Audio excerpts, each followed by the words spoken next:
የሰጠሽው ነገር በስቶ ተርፎ ወደ አንቺ ይመለሳል። what you make happen for others will happen to you። የማይሆን ሪሌሽንሺፕ ውስጥ ስትገባ የእውነት ወዳጇ ከሆንሽ ነው ይሄ ልክ አይደለም።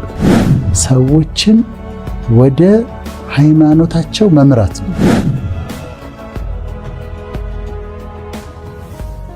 ዛሬ የምናየው ለበረከት መሆን ነው። to be blessed አለ እና to be a blessing ደግሞ የተለየ ነው። ታዲያ ስናነሳ አንድ ሰውን እንድናነሳ የግድ ይሆናል። አብርሃምን ማንሳት ግድ ነው። ምክንያቱም የመጀመሪያ ሰው በጣም የተባረከ ሰው አብርሃም ለክርስቲያኖች፣ ኢብራሂም ለሙስሊሞች፣ አብርሃም ለጁዳይዝም ተከታዮች ለሱ የተገባለት ኪዳን ነው። እባርካለሁ ብሎታል። I will bless you ብሎታል። on to be blessed እሱ ነው። ከዛ I will make you a blessing ብሎታል። ለበረከት ትሆናለህ ወይም ለበረከት ሆን ብሎታል። ሁለቱ የተለያዩ ናቸው። አንተን እባርካለሁ ከዛ አንተን ደግሞ ለበረከት አደርግሃለሁ ብሎታል። ምክንያቱም አብርሃሚክ ብሌሲንግ የምትባርከው የተባረከ ይሆናል ተብሏል። በአብርሃሚክ ብሌሲንግ ከተባረክሽ የተባረክሽ ነሽ። እሱ ደግሞ የሚባርከውን እባርካለሁ የሚረግመው የተረገመ ይሆናል ተብሎለታል። ቃል ኪዳን to be a blessing የሚለውን በዝርዝር ልናየው። እንዴት ነው ለበረከት የምንሆነው? አንደኛው በመገኘትሽ በመኖርሽ ብቻ በረከት ትሆኛለሽ። አንዳንድ ጊዜ አንድ ሰራተኛ ትመጣና ቤት ገብታ አንድ ቤተሰብ ውስጥ ገብታ ቤት ውስጥ የምታገለግል ማለት ነው። ቤቱ ይባረካል because of her። የሆነ ደስታ ይዛ የምትመጣ ልጅ አለች፣ ሴት አለች፣ ሰላም ይዛ የምትመጣ አለች። ምናልባት እሷ ያቺ ትንሽ የሰጠሻት ክፍል ውስጥ ስትገባ ተጸልይ ይሆናል ወይ ፈጣሪን ትፈራ ይሆናል። ስለዚህ እሷ ከገባችበት ቀን ጀምሮ ቤቱ ተባርኳል። አንዳንድ መስሪያ ቤት ስትገቢ አንቺ ከገባሽበት ቀን ጀምሮ መስሪያ ቤቱ ይባረካል። የተባረኩ ሰዎች ስራ ሲገቡ መስሪያ ቤቱ ይባረካል። የቤት ሰራተኛ ሆና እዛ ቤት ስትቀጠር ቤቱ መባረክ ይጀምራል። ለምን? ለበረከት ሁኚ የተባለች ነች። be a blessing የተባለች ነች። ሰው በረከት ይዞ እንደሚመጣ ሰው ለቤት በረከት እንደሚሆን መረዳት አለባቸው። አሁን እነዚህ ተባርከው ለበረከት ሆኖ የተባሉ ናቸው። አንዳንድ መስሪያ ቤት ውስጥ አለቆች ምን ይላሉ? ከሌ ቢወጣ ይተካል ይላሉ። ምን አንተ ብትሄድ ሞልቷል ሰው፣ አንተን ስራ እኮ የሚፈልግ ሰው እኮ ሞልቷል ይላሉ። ግን አንዳንዴ ከባድ ስህተት ሊሰሩ ይችላሉ። ምክንያቱም አንዳንዶቹ ሰዎች በረከት ይዘው ነው የመጡት፣ ለበረከት ሆኖ የተባሉ ናቸው። ለቤቱ በረከት ነው ይዘው የመጡት። አለቅየው ላያውቅ ይችላል። ያ ሰውዬ በረከቱን ይዞ ነው የሚሄደው። ይዞ የመጣውን በረከት ይዞ መሄድ ይችላል። ስለዚህ እንደውም እነዛን ሰዎች መንከባከብ፣ ዩዥዋሊ መልካም ሰዎች ናቸው፣ ደግ ሰዎች ናቸው። የነሱ መኖር ለዛ መስሪያ ቤት በረከት ነው።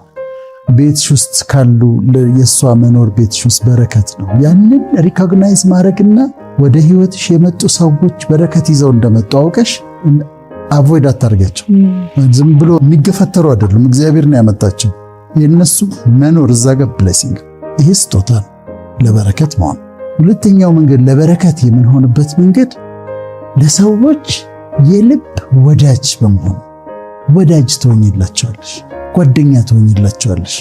ስለዚህ በረከት የምትሆኝበት መንገድ ለሰዎች ራስሽን ወዳጅ አድርገሽ መቅረብ። you make them feel special፣ ልዩ እንደሆኑ ይሰማቸዋል። ስልክ አንስተው ይደውሉልሻል፣ ታነሽላቸዋለሽ፣ ታወሪያቸዋለሽ። በከፋቸው ሰዓት፣ በሚገፉበት ሰዓት፣ በሚያዝኑበት ሰዓት፣ በቃ ሰይጣን እሱ ላይ ተነስቶ የሚያሳድዳቸው ሰዓት የግድ መጎዳትም አይደለም። እስቲ ራሳችንን ለሰዎች የልብ ወዳጅ አድርገን እናቅርብላቸው እና የልባቸውን ይንገሩን፣ ደስታቸውን ይንገሩን፣ ሐዘናቸውን ይንገሩ፣ ፍርሃታቸውን ይንገሩን። አንዳንዴ ትላልቅ ሰዎች ሆነው ውስጣቸው ጭንቀት ይኖራል፣ ፍርሃት ይኖራል። የሚነግሩት ሰው ግን የለም። የልብ ወዳጅ ስትሆኝላቸው ግን ይሄኛው እኮ ያስፈራኛል፣ እንዲህ አይነት ስጋት አለብኝ፣ ውስጣቸውን አውጥተው ይነግሩሻል። ሄደሽ ለሌላ ሰው ሼር እንደማታረግ ያውቃሉ፣ እንደማታወሪባቸው ያውቃሉ። you are a blessing ለዛ ሰው። ገንዘብ አልሰጠሻቸው፣ ያ ነገር አላረግሽላቸው፣ ግን ወዳጅ ሆነሽ ራስሽን ለነሱ አቅርበሽ ከዛ ይሄ ለነሱ በረከት ነው። ሶስተኛው መንገድ ለበረከት የምትሆኝበት ካለሽ ላይ ማካፈል ነው። አሁን መስጠት ጋር መጣ። እግዚአብሔር የሚሰራበት አላህ የሚሰራበት ተፈጥሮ የሚሰራበት መንገድ ነው። እኛ ካርቦን ዳይኦክሳይድ እንሰጣለን፣ ኦክሲጅን እንወስዳለን። አትክልቶቹ ደግሞ ካርቦን ዳይኦክሳይድ ይወስዳሉ፣ ኦክሲጅን ይሰጡናል። መስጠትና መቀበል ኢትስ ቬሪ ናቹራል የተፈጥሮ ህግ ነው። ስለዚህ ካለሽ ላይ ማካፈል ምን ይባላል? እንደውም አንድ ነገር ከአንቺ እጅ ሳይወጣ ከእግዚአብሔር እጅ የሆነ ነገር አይወጣም። ከኔ እጅ የሆነ ነገር ሲወጣ ግን ከሱ እጅ የሆነ ነገር ይለቀቅልኝ። ግን ለማ መቼ እንዴት ነው የምሰጠው ግን የሚለው በጣም ወሳኝ ነው። ለተረፋቸው ሰዎች ወስደሽ ብትሰጪ አይቆጠርልሽ። በጣም ለተረፋቸው ሰዎች የ2000 ብር ኬክ ገዝተሽ መሄድ ትችያለሽ። ከዛ ሌላ ኬክ ሊኖር ይችላል፣ ሊደፋም ይችላል የወሰድሽው ኬክ። ጎረቤት ይችላሉ። ሴትዮ ግን የ200 ብር ዳቦ ብትገዢላቸው ግን በረከት። ስለዚህ በምንሰጥበት ጊዜ ለማ እንዴት መቼ እንደሆነ ማወቅ ግን አለብን። ከልብሽ በደስታ የሚሰጥ በደስታ ይስጥ ነው የሚለውና በደስታ አስበሽበት በተለይ መንፈሳዊ አገልግሎት ለምታገኝበት ቦታ መስጠት ተገቢ ነው። ሁል ጊዜ ይመለሳል። በትክክለኛው መንገድ ካረግሽው የሰጠሽው ነገር በስቶ ተርፎ ወዳንቺ ይመለሳል። አራተኛው መንገድ ለሰዎች መንገድን በማሳየት ነው። የሰዎች ነገር እንዲከናወን ማድረግ። what you make happen for others will happen to you። ባለሽ አቅም፣ ባለሽ ችሎታ፣ ባለሽ ኮኔክሽን ከዛ ነገራቸው እንዲደረግላቸው እንዲከናወን ስታደርጊ አንቺ ይደረጋል። ለምሳሌ አንድ ካምፓኒ እየሰራሽ አዲስ ግራጁዌት አድርጎ የመጣልሽ ሲመጣ እንዴ እንደሱ ነው የሚደረገው፣ ደስ ታደርጋለህ እንዴ ምን አልተማራቸውም እንዴ እሱ ምናምን የሚሉ አሉ። እና ልጁን ዲስካሬጅ ያደርጉታል፣ ጭንቀት በጭንቀት እንዲሆን ያደርጉታል። ግን ሌሎች አሉ ሲሳሳት ሁሉ ሲያዩት እኛው የምታረጋት እንደዚህ ነው ያዛት እስቲ እንደዚህ አድርጋት እንደዚህ ነው እኛው ደግሞ ምን ትለምደዋለህ ምን ቀላል እኮ ነው ምን ችግር የለውም እና ላሳይ እቺን ደግሞ እንድታረጋታል ብለው መንገድ የሚያሳዩ ሰዎች አሉ። መስሪያ ቤት መልካም ናቸው፣ በረከት ናቸው። ምክንያቱም ለበረከት የምትሆኝበት መንገድ አንዱ ለሌሎች መንገድን ማሳየት፣ እንዳይጨንቃቸው ማድረግ፣ ያን ነገር ስላላወቁት እንዳይጨንቃቸው ማድረግ። ኢትስ ኦኬ ታሳየዋለሽ እና በዚህ መንገድ ለበረከት መሆን ይቻላል። ሌላው መንገድ ይሄ። አምስተኛው መንገድ ሰዎችን ከጥፋት መመለስ ነው። ሰዎች ወደ ጥፋት እየሄዱ እንደሆነ ካወቅሽ አድኛቸው። ኖ አንተ ራስህን ዲስትሮይ እያደረግክ ራስህን እያጠፋህ ነው። እኔ ወንድምህ ነኝ ጥላኝ ከፈለክ፣ ግን you are destroying yourself። የምታረጊው ነገር ልክ አይደለም። ዝም ብለሽ እዛ የምትዞሪው ነገር ራስሽን እያበላሸሽ ነው ብለሽ ቻሌንጅ አድርገት። መጀመሪያ ላይ ልትናደድብሽ ትችላለች፣ ግን ከጥፋት እያዳንሻት ነው። የማይሆን ሪሌሽንሺፕ ውስጥ ስትገባ የእውነት ወዳጇ ከሆንሽ ነው ይሄ ልክ አይደለም ብለህ አይ ነው ፐርሰናል ምናምን ይባላል፣ ግን ነው ይሄ ልክ አይደለም። ልክ ያልሆኑትን ነገሮች ለሰዎች ነገራቸው። ጥፋት ውስጥ ሲገቡ ይሄ ጥፋት ነው ይሄንን አታድርግ ባያቸው፣ ይሄ በረከት። በዚህ መንገድ ደግሞ ለሰዎች በረከት መሆን ይቻላል። ስድስተኛው በፍቅር ግንኙነት ውስጥም መልካም የፍቅር ጓደኛ መሆን፣ በትዳር ውስጥም ልብን የሚያሳርፍ የትዳር ጓደኛ መሆን እሱ ነው። የሚገርምሽ ነገር ቤታቸው የተመቻቸውን ወንዶች እኔ አያቸዋለሁ።